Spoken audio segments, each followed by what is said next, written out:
Okay. The doorbell should be sealed and it should be illuminated. But it sinks for us.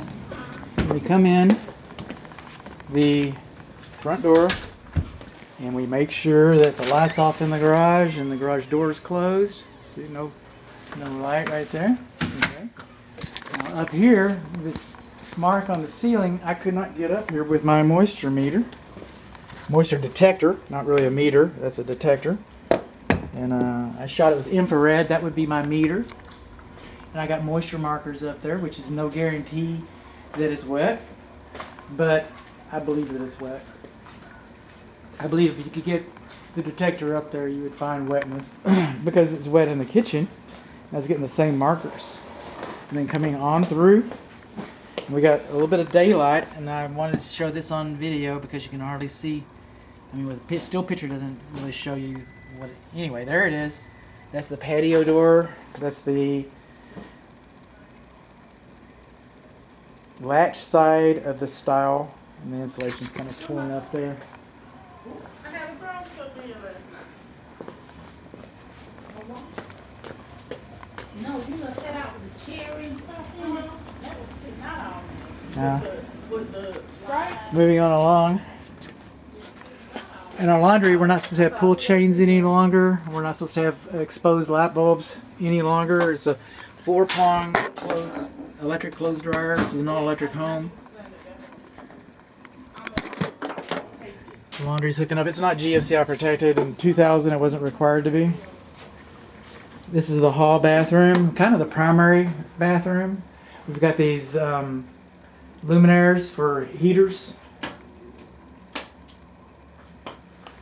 They don't really heat. Okay, we're coming on along, and there's been some shower spray around here and some discoloration. I tapped this just to see, you know.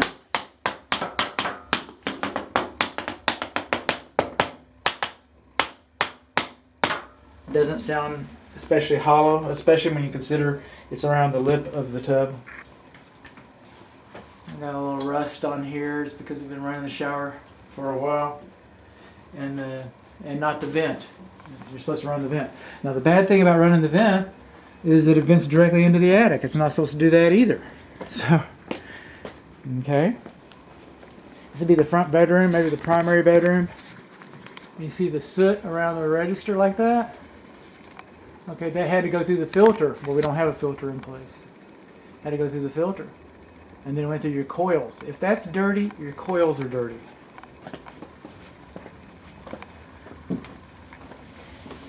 And moving on along. And then in our kitchen. Okay, this spot is not where they move the light. Alright? That spot is wet.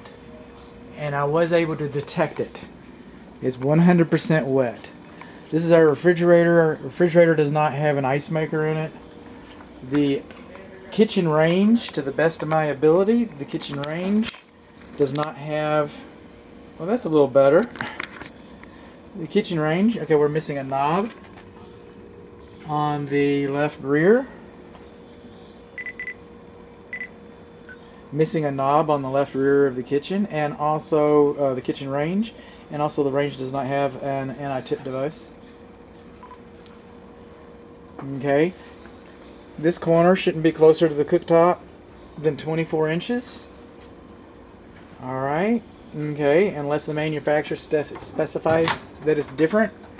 See that UL listing? If the Visani manufacturer thinks that this can go in this height, they got different measurements. They don't measure from this corner like the code. They measure from this corner, and if it meets there, then there's that.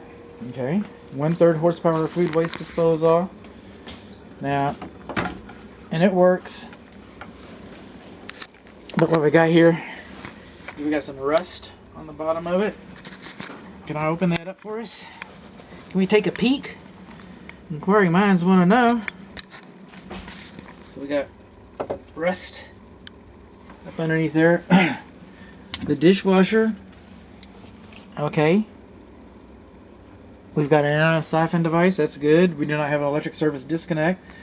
And the dishwasher hasn't been operated in some time.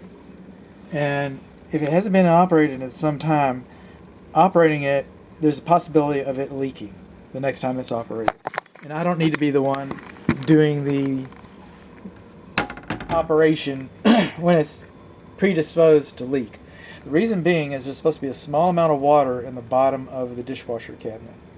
And that keeps the gasket, the seal, because the motor is under here. And the propeller comes up through the floor of the dishwasher tub and spins around the wand. And if it dries out, then the seal dries. So you put water in it, and it might hold the first time, but then later that night it'll start leaking. The next time you operate it, it'll leak really bad. Those kinds of failures you can pretty much expect when it's been dried like that.